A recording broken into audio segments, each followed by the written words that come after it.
Selamat malam, salam jumpa pemirsa. Senang sekali saya Amiruddin Farid Muhtadi bisa menemani Anda dalam program Windows of Word, Baca Buku, Buka Dunia. Ya, pada kesempatan malam hari ini kita akan membuat sebuah buku yang sangat menarik sekali untuk dibahas. Ya, buku ini berjudul Antropologi dan Pembangunan Indonesia. Buku ini membahas masalah pembangunan di Indonesia dipandang dari perspektif nilai budaya. Buku ini ditulis oleh Bapak Amri Marzali yang lahir di Silungkang, Sawah Lunto, Sumatera Barat pada tanggal 11 Desember 1942. Beliau adalah guru besar antropologi sosiokultur pada Departemen Antropologi FISIP Universitas Indonesia.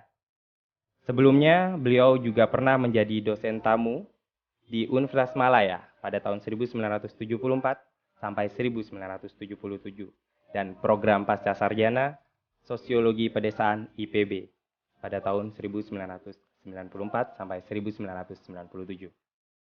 Ya, pada kesempatan malam hari ini seperti biasanya kita sudah bersama dengan narasumber kita, Bapak Rianto M. Hum. Beliau adalah dosen Fakultas Ilmu Administrasi Universitas Brawijaya, Ketua Komunitas Seni Budaya Universitas Brawijaya. Selain itu, kita juga ditemani oleh seorang presensi yaitu Mbak Angel. Ya, beliau ini adalah admin produksi Dama TV, presenter dongeng anak Dama TV, dan sekaligus produser dari acara Windows of Word yang sedang kita ikuti pada malam hari ini. Selamat malam Bapak. Selamat malam. Selamat malam Mbak Angel. Selamat malam Mas Amir. Iya, langsung saja. Saya sudah tidak sabar lagi ini untuk membahas tentang buku ini. Ya, langsung saja saya persilahkan kepada Mbak Angel untuk meresensi sebelumnya bukunya. Saya pinjam bukunya Mas Amir silakan. Ya. Nah, ini bukunya tentunya buku yang sangat menarik ya Mas Amir. Ya. Karena di sini tentang antropologi dan pembangunan Indonesia. Seperti itu. Jadi kayaknya sangat masuk ya Pak ya, temanya ya Pak. Ya, pada bab 1 ini merupakan pidato atau orasi profesor yang saya bacakan di hadapan Senat Akademik Universitas Indonesia 6 April 2002 di Balai Sidang Universitas Indonesia Depok. Dalam bab ini saya menyatakan posisi saya sebagai salah seorang sarjana antropologi Indonesia. Saya tidak mendukung tradisi ilmu untuk ilmu dalam antropologi, khususnya dalam konteks Indonesia.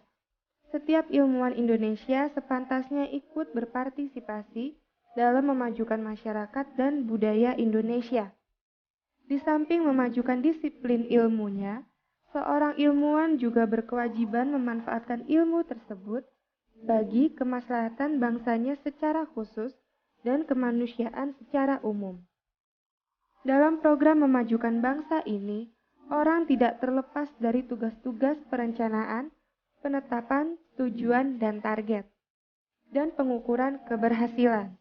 Namun di atas semua itu, dan ada masyarakat yang kurang maju, sekurang-kurangnya dalam bidang teknologi dan ekonomi.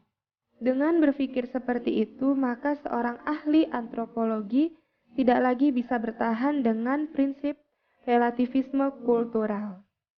Ilmu yang tidak diamalkan sama seperti pohon rindang yang tidak berbuah. Nah, seperti itu sedikit catatan dari bab 1, Mas Amir. Menarik sekali ya bukunya. Saya sudah tidak sabar lagi, namun ini ada beberapa pertanyaan nih yang mengganjal dalam benak saya. Kepada Bapak Rianto, seperti apa sih Pak pentingnya antropologi, terutama antropologi terapan ini? Di Indonesia khususnya Di Indonesia khususnya. Ya, Mas Amir, Mbak Angel. Jadi kalau kita berbicara tentang antropologi, khususnya di sini antropologi terapan, kaitannya dengan pembangunan di Indonesia. Indonesia itu negara yang unik, saya katakan unik ya. Kenapa unik? Satu sisi kepingin membangun masyarakat itu dalam konteks kultur, ya masyarakatnya. Tapi lupa bahwa masalah-masalah pengajaran yang bersifat kultural itu dilupakan. Oh iya, iya. Sama halnya kalau orang mau membuat pesawat. Tapi fakultas-fakultas yang ada kaitannya dengan bagaimana membuat pesawat, nggak dirumat. Nah, di sini, di dalam antropologi terapan itu isinya, isi dan esensinya, bagaimana orang melihat masyarakat itu dari sisi nilainya. Karena nilai budaya itu merupakan konsepsi yang ada dalam pikiran masyarakat. Yang itu menguntungkan, tentu dianggap benar. Akhirnya dipakai sebagai pedoman dalam kehidupan dia. Nah, antropologi, khususnya di sini antropologi terapan, itu berusaha untuk melihat sisi-sisi itu. Dikatakan di situ bahwa antropologi terapan itu digunakan untuk mendiagnosa masalah-masalah masyarakat. Kalau kita melihat ada masalah-masalah yang bersifat empiris, gampang itu ya. Hitung-hitungannya gampang. Kalau orang mau bangun gedung itu kan untuk orang sipil, itu kan gampang. Kalau mau bangun gedung 4 lantai, maka pondasi kekuatannya harus sekian. Bisa dihitung semua. Tapi dalam konteks kultur, dalam konteks penerapan antropologi itu, bukan yang matematika itu. Konsepsi yang ada dalam pikiran masyarakat itu sifatnya kan abstrak. Tapi kita diwajibkan, meskipun itu abstrak sifatnya, untuk kita mengetahui. Ya, tentu untuk mengetahui ini lewat perilaku orang. Kan orang itu kan berpikir, setelah berpikir berbicara. Setelah berbicara itu berperilaku. Kita melihat perilaku orang, tidak sekedar perilakunya. Dalam konteks antropologi, perilaku itu nggak penting. Yang penting, kenapa orang berperilaku semacam itu. Ini antropologi terapan berusaha untuk mencari, untuk mendiagnosa masyarakat semacam ini. Setelah itu, barulah kita memberikan treatmentnya. Kita memberikan terapinya. Kalau ada orang berperilaku semacam itu, sebenarnya idenya, cara berpikir orang semacam ini, maka terapinya, kalau dia sakit, maka untuk menyembuhkan obatnya ini loh. Nah, antropologi terapan dalam konteks yang kultur tadi itu untuk menyembuhkan bagaimana nilai budaya masyarakat yang tidak mendukung pembangunan khususnya di sini di Indonesia. Kalau bisa, ini kalau bisa. Kalau bisa antropologi itu memberikan terapi yang kreatif. Ya, terapi itu kreatif begini. Sekarang orang pada banyak berbicara lantang tentang Pancasila yang semakin ditinggalkan oleh bangsa Indonesia. Ini masalah ideologi kan? Benar. Orang percaya bahwa Pancasila sebagai ideologi ditinggal itu berarti ideologinya sudah nggak nyambung. Nah, didiagnosa oleh antropologi terapan. Setelah itu kalau sudah diketahui masalahnya, baru kita buat sekarang obatnya. Dengan cara apa ya? Kalau dulu zaman Orde Baru kita mengenal Pak Harto itu dengan P4. Apa itu? Pedoman Penghayatan Pengamalan Pancasila. Dengan menggunakan dadu ya. Terus apa gelaran itu digelondongkan begitu. Kalau satu itu butir apa dan sebagainya. Sekarang antropologi terapan itu berusaha jangan hanya itu. Kita harus kreatif. Katakanlah itu masa lalu. Masa kini kalau Pancasila ingin untuk dikenang oleh anak cucu saya, katakan begitu ya, harusnya mengikuti zaman dalam sosialisasi. Itulah antropologi terapan. Seperti itu ya. Pertama mencari masalah, kedua memberikan obat, ketiga cara memberikan obat itu yang kreatif dan itu efektif tentunya ya Pak ya. Ya, kemudian mengenai masalah budaya tadi Pak. Nah, di Indonesia kan banyak sekali orang yang mengikuti budaya Barat. Nah, bagaimana itu Pak dampaknya bagi dalam pembangunan Indonesia? Tidak masalah sebenarnya. Maaf. Sebenarnya budaya itu kan tempatnya rebutan. Ya, rebutan kan. Siapa yang kuat dia yang diikuti.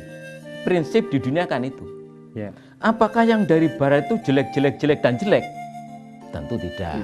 Ya, makanya sekarang bangsa kita memiliki satu budaya tersendiri yang konon katanya orang yang adiluhung yang sekarang orang juga bingung adiluhung ini yang seperti apa, kita cari itu. Dan apakah yang barat mesti jelek? Saya mengatakan tidak mesti jelek. Yang penting di sini ini adalah bagaimana kita menyaring budaya-budaya yang datang dari luar Indonesia itu, yang masuk ke Indonesia itu tidak menggilas budaya yang katakan adiluhung tadi itu. Itu yang penting Mas Amir. Jadi bukan masalah baik dan buruk yang datang dari luar. Yang penting buat antropologi terapan itu yang cocok untuk bangsa itu perlu untuk kita lestarikan. Seperti itu. Nah, Mas Amir, saya potong. Saya mau tanya tadi, ada tadi perkataan dari Pak Rianto, tadi tentang Pancasila ya Pak ya. Pancasila itu supaya jangan dilupakan anak cucu, itu berarti kan harus mengikuti perkembangan zaman. Mengikuti dalam ini. Sosialisasinya. Nah, itu bagaimana maksudnya Pak? Supaya bisa terus mengikuti, supaya tertanam ke penerus-penerusnya itu supaya ingat Pancasila. Karena Pak, karena pada kenyataannya sekarang ini kan banyak. Kalau masih SD, SMP, SMA, katakanlah sampai SMA, biasanya masih hafal Pancasila. Tapi kalau misalnya ke universitas, mahasiswa-mahasiswi, coba ditanya satu-satu, pasti ada yang sudah melupakan Pancasila Pak. Itu bagaimana itu Pak? Iya. Ini teori ya. Ada teori begini. Jadi orang itu akan menjadi apa? Tergantung bagaimana sosialisasi dari kecil. Angel, Mas Amir, saya kira ingat bagaimana Bapak Ibu kita bercerita pada kita. Ya. Nah, yang penting di sini kan begini. Pancasila yang disebut dengan burung Garuda itu, yang gambarnya burung Garuda, yang lambangnya burung Garuda. Ini menjadi penting apabila kita tahu, contoh, kenapa sih burung Garuda itu sekarang itu kok menghadap ke kanan. Ini kan jarang. Jarang, pemanah ini jarang. Pada satu saat saya itu di Brawijaya itu menseleksi calon mahasiswa baru yang harus kita terima. Dia prestasi. Di bidang seni dia prestasi, di bidang olahraga dia prestasi, dihadapkan pada saya. Tidak saya uji itu karena memang dia sudah prestasi dalam bidang itu. Maka saya ujilah dengan Pancasila. Saya bertanya pada mahasiswa itu, ketuhanan yang Maha Esa, lambangnya apa? Bingung dia. Bingung. Sekarang seperti itu kondisinya. Maka kalau tadi ada pertanyaan bagaimana cara sosialisasi? Cara sosialisasi sekarang saya sedang merumuskan cara sosialisasi terbaru ya. Yang moga-moga nanti dalam 1-2 bulan ke depan sudah ada bahwa kita bisa menyanyi, kalau begitu nyanyian seperti apa sih yang bisa untuk bangsa Indonesia dalam rangka sosialisasi itu. Itu sementara. Baiklah Pak, nanti kita akan lanjutkan kembali. Sepertinya semakin seru ya Mbak ya, topik yang kita bahas pada malam hari ini. Tetap di Windows of Word, baca buku buka dunia, karena kami akan kembali lagi setelah pariwara berikut ini. Terima kasih pemirsa karena Anda tetap setia bersama kami dalam program Windows of Word, baca buku buka dunia. Ya, kita lanjutkan kembali lagi perbincangan kita pada malam hari ini. Bagaimana Pak kelanjutan tentang pemahaman Pancasila tadi? Ini sekarang kan sedang geger ini, bangsa ini. Memikirkan namanya Pancasila yang banyak dilupakan orang. Mbak Angel tadi bertanya bagaimana cara sosialisasi. Saya contohkan tadi itu. Pada waktu kita berbicara tentang Pancasila, burung Garuda, kita tahu ketuhanan itu dilambangkan dengan bintang. Ini masih ada lagi pertanyaan, apa sih maknanya bintang? Sama halnya pada waktu kita berbicara, katakanlah, ada kepala banteng, ada yang namanya pohon beringin, ada yang namanya rantai, ada padi kapas. Selama kita masih belum tahu apa sih maunya itu, makna, filosofi di balik fenomena. Fenomenanya kan burung Garuda, dikalungi dengan perisai. Di situ ada bintang dan lain sebagainya itu. Kalau itu hanya dipandang sebagai gambar, maka selesai. Tidak ada apa-apanya. Tapi kalau gambar itu bisa kita sosialisasikan kepada anak-anak kita, makna dari sesuatu itu, kita akan menjadi teringat. Tidak usah ingat Pancasila, ingat bintang itu sudah bisa jadi ingat Pancasila. Iya. Ingat pohon beringin, biar jadi ingat Pancasila. Ingat rantai, katakan rantai, ya, yang bulat dengan yang segi 4 itu, bisa jadi kita ingat dengan Pancasila, dengan maknanya. Jadi kalau tadi ada pertanyaan, bagaimana cara mensosialisasi? Pertama kali, fenomena yang kita anggap penting dan memang penting, burung Garuda itu harus kita perdalam lagi. Apa sih maknanya? Kok the founding fathers dulu itu menemukan gambar seperti itu? Selama makna belum kita sosialisasi, saya kira kita akan terombang-ambingkan. Itu Mas Amir, Mbak Angel. Seperti itu. Nah, baiklah Pak, kalau begitu kita lanjut saja pada bab berikutnya. Silakan Mbak Angel. Iya. Ini ada sedikit catatan lagi, yaitu konsep social organization. Di samping konsep kultur, saya menambahkan satu lagi konsep dasar lain yang perlu diperhatikan oleh mereka yang berkecimpung dalam antropologi terapan. Khususnya lagi dalam antropologi pembangunan, yaitu apa yang disebut oleh Sernia sebagai social organization, bila dikaitkan dengan proyek pembangunan tertentu. Kedua konsep ini yaitu kultur dan social organization, sering disebut sebagai the social culture variable. Dalam studi antropologi pembangunan, variabel-variabel ini tidak dapat disederhanakan menjadi sekedar non-economic variables. Karena seperti ditegaskan oleh Sernia, these variables essential to the structure of major problems we encounter. Mengapa konsep social organization begitu penting dalam antropologi pembangunan? Pertama adalah karena pusat dari setiap proyek pembangunan adalah aktor-aktor sosial, dan untuk itu pengetahuan tentang pola-pola dari social organization beserta motivasi para aktornya mutlak diperlukan. Ini adalah jantung dari bisnis antropologi, juga sosiologi, dan dalam bidang ini antropologi mempunyai kemampuan khusus dan comparative advantage. Ya, saya kira itu dulu, Mas. Wah, semakin menarik ya sepertinya. Kemudian setelah mendengar dari bab yang dipresentasikan oleh Mbak Angel tadi, saya ingin menanyakan pada Bapak Rianto ya, apa sih Pak yang dimaksud dengan etnosentrisme dan relativisme kultural itu sendiri Pak? Ya. Tadi Mbak Angel berbicara tentang organisasi, kaitannya dengan kultur. Kultur kaitannya dengan organisasi. Itu menjadi penting pada waktu kita harus tahu dulu tentang apa yang dimaksud tentang etnosentrisme dan relativisme. Begini, di dalam kita melihat makna, di dalam kita melihat kultur dalam perspektif pemaknaan, masyarakat satu dengan masyarakat yang lain itu nggak sama. Sesuatu yang dikatakan indah, Mas Amir dari mana Mas? Dari Madura Pak. Dari Madura. Mbak Angel dari mana? Saya dari Jakarta, Pak. Dari Jakarta. Campur-campur. Indah antara Madura dengan Jakarta pasti berbeda. Iya.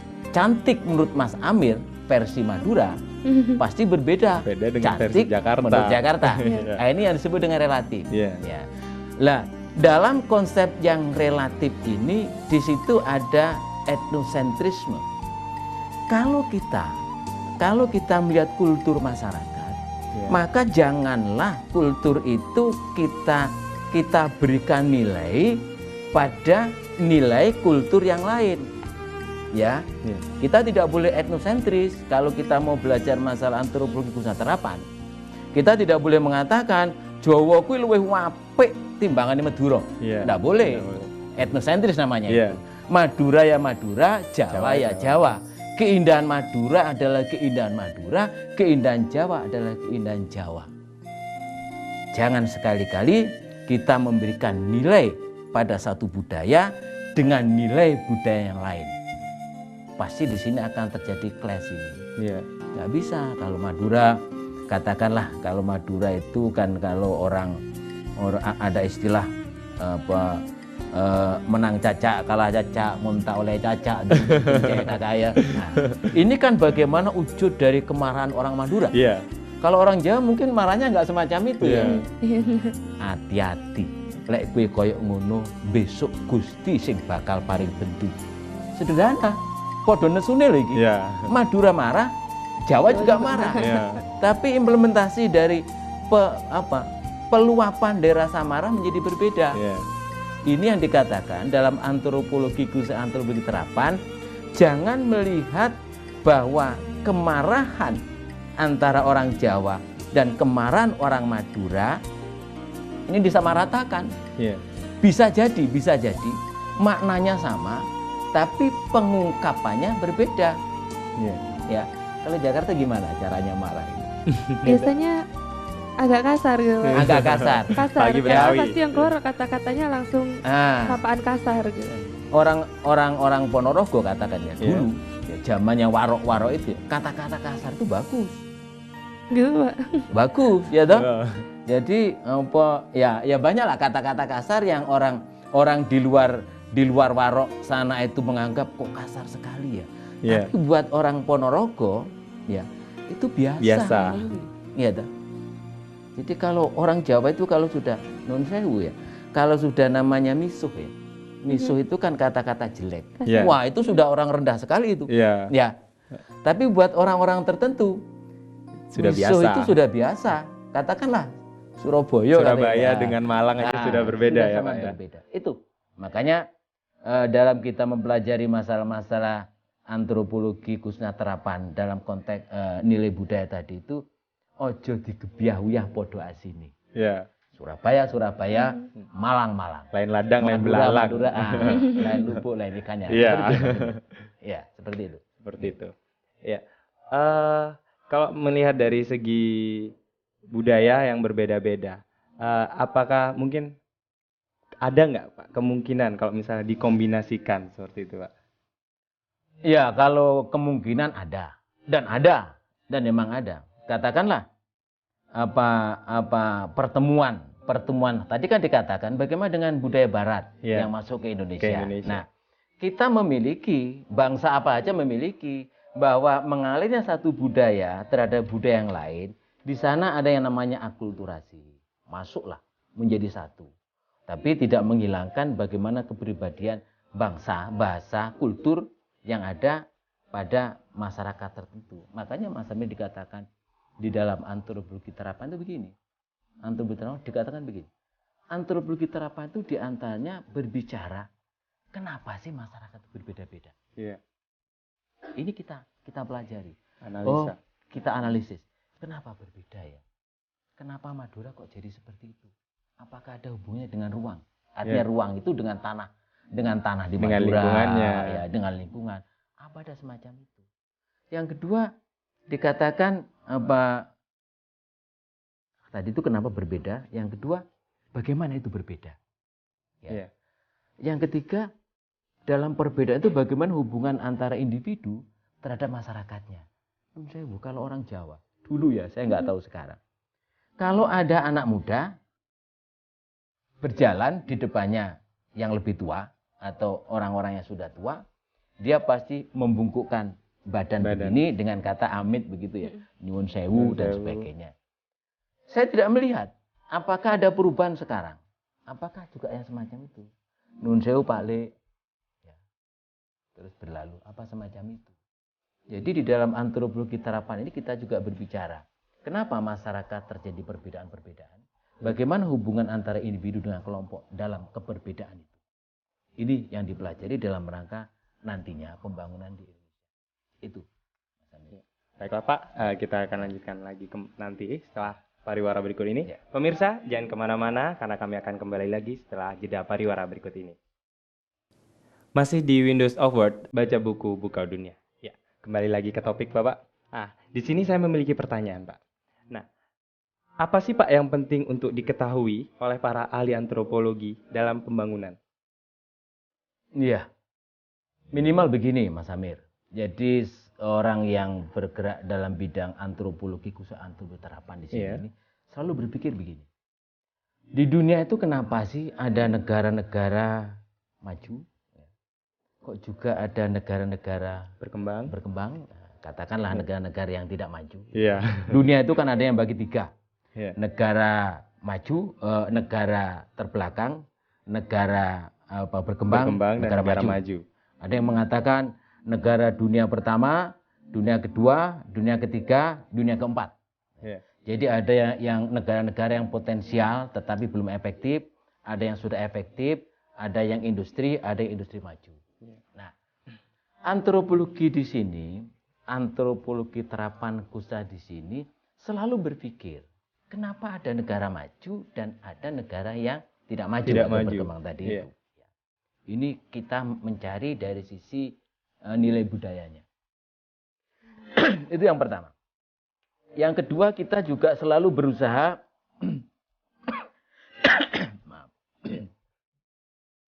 orang yang bergerak dalam bidang antropologi terapan juga harus dituntut untuk paham tentang teori-teori pembangunan. Meskipun itu dalam tingkatan permukaan, katakan begitu ya. Terutama teori-teori pembangunan yang basisnya basis kultur.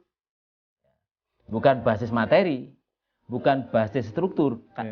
Katakan begini, di dalam pembangunan, teori-teori pembangunan itu ada dua paradigma yang berkembang di dunia. Ini yang pertama, paradigma yang basisnya itu struktur, bahwa kemiskinan di dunia ketiga khususnya itu terjadi karena adanya kesalahan struktur. Katakan kalau orang-orang di Indonesia itu kenapa menjadi miskin, orang yang miskin terus miskin, dalam pandangan struktur itu karena strukturnya kakean. Dapat uang dari Jakarta, itu masih harus lewat namanya kementerian, harus lewat namanya gubernur, harus lewat namanya bupati, harus lewat namanya camat, harus lewat namanya lurah, RW, RT, entek duit. Nyangkut-nyangkut. Nah, ini berarti ada kesalahan struktur yang harus diperbaiki. Yang kedua itu adanya kesalahan kultur. Kesalahan tadi itu, kultur. Nilai budaya tadi, dalam konteks antropologi terapan, nilai budaya tadi. Ternyata masyarakat kita itu ada masyarakat yang katakan begini, dalam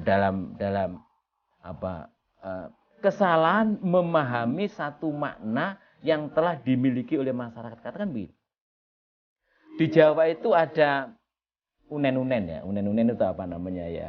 Ada kata-kata indah. Oh iya. Alon-alon waton kelakon. Oh iya. Saya pernah dengar. Orang pelan-pelan asal selamat. Asal selamat. Ini kan apakah ini nilai budaya masyarakat dalam konteks bahasa? Ini buruk. Ya. Kalau ini diteruskan, kata-kata ini terusannya itu kebat keliwat. Kebat keliwat itu apa? Kebat itu cepat, tapi keliwat itu terlampaui. Enggak nyampe. Nyampe tapi kebablasan. Kebablasan. Jadi kalau itu orang lari cepat gitu dengan di sana ada tembok, nabrak tembok dia itu ya. Jadi apa maksudnya dari alon-alon waton kelakon kebat keliwat? Berdirilah di tengah-tengah. Yang penting itu tercapai. Pelan tidak pelan, cepat tidak kecepatan. Ya, semacam itu. Ini harus dikuasai. Teori-teori semacam ini. Banyak dalam ilmu-ilmu sosial yang berparadigma kultur itu yang berbicara bahwa kemunduran satu negara itu karena adanya faktor-faktor yang bersifat kultural tadi. Nah, antropologi terapan tadi itu berusaha untuk mengetahui itu. Mengetahui itu mendudukkan pada duduk yang sebenarnya. Jadi kalau ada orang alon-alon waton kelakon, kita dudukkan. Ini kaitannya dengan ojo kebat mundak mengko kliwat. Artinya kita sebagai orang yang bergelut dalam bidang antropologi ini akan mengatakan alon-alon yoleh ning ojo kalonen. Pelan-pelan boleh, tapi jangan terlalu pelan. Cepat-cepat ya boleh, tapi jangan terlalu cepat. Seperti apa sih kita membuat? Seperti apa sih yang dimaksudkan oleh kata-kata tadi? Nah, di situ yang saya katakan di depan tadi itu, kita harus kreatif bagaimana membuat alat yang kita gunakan untuk memberikan terapi pada sesuatu yang itu menjadikan masyarakat terhambat. Itu diantaranya. Membicarakan masalah budaya ya Pak ya. Di sini ada pembangunan cagar budaya Condet. Nah, ini bagaimana kejelasannya tentang pembangunan cagar budaya Condet itu sendiri? Iya. Terkait masalah teknologi tepat guna nih Pak. Iya, itu di bukunya Iya. Marzali itu ya, Pak Marzali itu. Jadi begini, sebelum kita berbicara tentang fenomena itu, tentang fenomena kegagalan. Iya. Kenapa itu gagal? Karena tidak perhatian masalah nilai budaya. Nilai budaya. Sebelum itu begini, orang yang bergerak dalam bidang antropologi, khususnya antropologi terapan, itu harus mengerti apa sih maunya kebijakan pemerintah dulu. Yeah. Ya. Dan pemerintah dalam membuat kebijakan itu mestinya itu juga berbasis pada penelitian-penelitian orang-orang yang bergerak dalam bidang antropologi terapan. Jadi masing-masing membutuhkan. Ya. Karena kalau tidak itu, katakan tadi ada apa? Condet ya, proyek condet. Proyek condet itu sebenarnya kan proyek gagal karena tidak memperhatikan bagaimana nilai budaya masyarakat. Yeah. Ekstrimnya tidak mengikutkan orang-orang antropologi terapan. Maka gagal. Yeah. Itu sejarahnya kan begini. Pada waktu Bapak Gubernur Ali Sadikin, ya, pada tahun-tahun berapa itu ya? 1972. 72-an ya, Pak Ali Sadikin itu.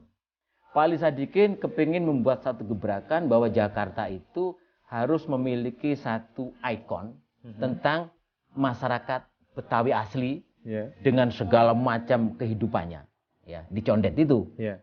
Yang kalau nggak salah Condet dengan Jakarta Pusat dari Monas katakan ya, itu sekitar 15 km dari sana. Pada waktu 72 itu konon dalam buku-buku itu dikatakan itu masih pedesaan. Ya, masih pedesaan. Nah, pada waktu itu pemerintah daerah berusaha untuk menjadi Condet itu adalah wajah Betawi asli. Condet itu sebagai cagar budaya. Tapi menjadi lupa. Saya tidak tahu apakah dia lupa ataukah memang harus itu diadakan. Tetapi akhirnya ternyata mengorbankan namanya proyek cagar budaya itu. Yeah. Pada saat pemerintah membuat cagar budaya Condet itu sudah jadi, tiba-tiba ada proyek yang membelah Condet itu. Ya, jalan ya, dalam buku itu jalan antara mana dengan mana gitu, Jakarta lalu lintas ekonomi di selatan itu kalau nggak salah, kalau di utara itu sampai ke mana di Jantung atau kemana itu Jantung ya. Nah itu ya Jantung ya. Itu membelah yang namanya perkampungan Condet itu. Masyarakat Betawi secara kultural adalah masyarakat yang religius. Banyak memperhatikan masalah-masalah agama. Yeah. Dan mereka religi Islamnya sangat kuat. Akhir dari orang beragama, puncak dari agama Islam itu adalah haji. Yeah. Ya, ini perlu untuk diperhatikan. Secara kultural semacam itu. Haji. Pada waktu Condet itu dibelah oleh pemerintah, dilalui oleh jalan raya itu. Mau tidak mau Condet itu kan menjadi tanah yang mahal. Yeah. Ya. Karena akses jalan sudah besar. Yeah. Jarak dengan ibu kota sangat dekat. Orang-orang di Jakarta yang di pusat tadi itu mereka kan punya uang. Yeah. Dan mereka kan butuh tanah yang luas untuk membangun. Untuk membangun. Alternatif yang disiapkan oleh pemerintah secara tidak sengaja, jalan sudah disiapkan. Maka saya katakan begitu tahun-tahun itu ya, saya akan membeli tanah dengan akses jalan yang dibangun pemerintah yang luas, besar, akan saya buat rumah yang sesuai dengan keinginan saya. Tidak sama dengan keinginan pemerintah loh ya. Yeah. Jadi di sana yang awalnya itu merupakan sawah ladang, konon di Condet itu kan pusatnya buah-buahan. Ya, salaknya banyak macam-macam ya. Akhirnya mau tidak mau orang-orang Islam Condet Betawi asli yang memiliki kultur bahwa haji itu adalah satu perjalanan religius, panggilan dari Tuhannya. Barang siapa yang mampu untuk menjalankan itu, maka mereka, katakanlah ekstrimnya, mereka lah orang-orang pilihan, orang-orang panggilan. Dengan adanya uang sekarang, oke lah, saya jual sekarang tanah saya. Yeah. Yang tadinya punya 2 hektar, jual 1 hektar. Tinggal 1 hektar. Untuk apa? Pergi haji. Ya. Setelah itu dia bangun rumah. Sehingga menjadi lupa Kalau dulu saya punya tanah itu untuk menanam salak, untuk membuat kolam, sekarang yang saya ingat, saya butuh uang banyak dan uang itu tersedia. Saya jual lah sebagian, toh hanya sebagian. Tapi sebagian itu kan menghilangkan kebiasaan dia sebagai seorang petani. Dia berhandai-handai pergi haji dan sebagainya. Kolamnya sudah hilang, rumahnya sekarang menjadi mewah. Sehingga sekarang condet sudah hilang. Artinya condet sudah hilang dari idealisme Bapak Ali Sadikin pada waktu itu. Apalagi pada waktu Pak Ali Sadikin sudah lengser, gubernur berikutnya sudah tidak mau tahu. Nah, ini yang saya katakan, faktor nilai budaya masyarakat dalam kebijakan pembangunan itu sangat penting. Membuat jalan kui gampang, tapi akibat dari membuat jalan itu yang perlu untuk diperhatikan. Itu Mas Andi. Ya, baiklah Pak, kita akan kembali membahas topik ini, sangat menarik sekali ya, tentang cagar budaya condet dan lain sebagainya. Pemirsa, jangan kemana-mana karena kita akan kembali setelah pariwara yang berikut ini. Tetap di Windows of Word, baca buku, buka dunia.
itu. Ya, itu satu. Yeah. Ya. Yang kedua, tempat pesantren itu biasanya dulu pada waktu program itu dijalankan itu tidak dekat dengan pusat keramaian, tidak dekat dengan pusat kota. Yeah. Sehingga kalau orang dididik, santri-santri itu dididik yang hasil dari didikan itu membutuhkan kota, mau tidak mau kan tidak jalanin. Yeah. Kalau orang mau membuat, katakanlah di situ orang mau buku, kalau nggak salah di buku itu di Marzali itu ada tentang didikan berkaitan dengan penjilitan buku. Buku itu kan identik hubungannya dengan kota. Yeah. Siapa sih sekarang itu yang mau menjilidkan buku? Yeah. Kalau bukan orang-orang kota itu. Nah, kalau di pondok-pondok pesantren yang pada waktu itu tempatnya di pedesaan Jawa di sana, terus diajari bagaimana cara menjilid buku, ya nggak jalan kan? Yeah. Nah, hal semacam itu yang perlu untuk diperhatikan. Itu. Kemudian ini Pak, apa sih Pak yang dimaksud dengan istilah etnografi, kemudian thick description, analisis kualitatif, dan natives of view? Ya. Gini, etnografi itu ciri khas dari antropologi dalam penelitian dia. Ya, menggambarkan etnos, menggambarkan masyarakat setempat. Jadi, kalau orang-orang yang bergerak dalam antropologi terapan di situ itu, dalam penelitiannya dia berusaha untuk menggambarkan secara detail tentang kasus-kasus lokal itu. Maka di situ ada kata-kata etnografi, ada kata-kata thick description. Thick description itu bagaimana menggambarkan masyarakat itu meskipun kecil, tapi thick, mendalam. Ya. Jadi kalau saya kalau mau menggambarkan Mas Amir, cukup Mas Amir saja dari sekarang sampai pada waktu dulu lahir. Itu lebih komprehensif saya kira untuk melihat apa kasusnya Mas Amir. Ada di situ yang kontradiksi dengan thick description itu ada lagi namanya thin description. Kalau thin itu meluas. Gitu. Kalau meluas itu kan kira-kira. Kalau sebagian besar dalam satu ruangan itu memiliki penyakit katakan yang ekstrim HIV. Thin description mengatakan semua orang dalam ruangan itu punya penyakit HIV. Sesuatu yang besar itu dianggap semuanya. Tapi kalau yang thick description nggak bisa. Meskipun selisihnya 1%, tetap 1% itu tidak kena HIV. Kalau diteliti. Dan kalau di situ ada native of view, itu kan melihat kalau saya meneliti Mas Amir, berarti saya akan meneliti sampai pandangan Mas Amir tentang fenomena, bukan pandangan Mbak Angel. Ya, thick description saya itu untuk Mas Amir. Kalau nanti saya meneliti yang lain, Mbak Angel, maka ini adalah hasil penelitian saya untuk Mbak Angel. Yang dikatakan cakep menurut Mbak Angel tentang laki-laki, itu adalah seperti ini. Berbeda dengan perempuan lain yang bukan dari Jakarta. Makanya penelitian thick description itu khusus untuk kasus-kasus tertentu. Kasusnya Mbak Angel atau kasus Wong Lio. Seperti itu, Mas Amir. Ya. Kemudian ini Pak, bagaimana peranan daya psikokultural menurut Max Weber dan David McClelland dalam buku itu? Itu yang saya katakan tadi itu, bahwa orang yang bergerak dalam antropologi terapan khususnya, itu meskipun hanya sedikit,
dan saya sebagai orang antropologi budaya, tentu saya berharap kepada pemerintah, baik pemerintah daerah maupun pemerintah pusat nasional pada umumnya, bahwa dalam setiap kebijakan yang diambil, ingat, kebijakan model sekarang kita itu people centered development, berbasis pada masyarakat. Kalau berbasis pada masyarakat, maka hendaknya orang-orang yang banyak mendalami masalah-masalah nilai budaya itu diikut sertakan. Ya, karena apa? Contoh 2 tadi, kegagalan pembangunan proyek-proyek tertentu tadi itu karena mereka tidak concern terhadap bagaimana nilai budaya masyarakat yang kena dampak dari pembangunan. Harapan saya, pemerintah lokal maupun pemerintah pusat dalam setiap kebijakan yang diambil, semoga mampu untuk melihat dalam perspektif nilai budaya masyarakat. Itu Mas Amir, Mbak Angel. Begitu ya. Demikian perbincangan kita pada malam hari ini. Kemudian untuk buku yang kita bahas pada malam hari ini, pada kesempatan malam hari ini, dapat dibeli di toko buku terdekat di kota Anda. Banyak. Ya. Mungkin bukunya bisa sekali lagi diinikan. Oh ya, sekali lagi ini adalah bukunya yang berjudul Antropologi dan Pembangunan Indonesia, karangan dari Bapak Amri Marzali. Ya. Demikian pemirsa perbincangan kita pada malam hari ini. Terima kasih Pak Rianto, terima kasih Mbak Angel.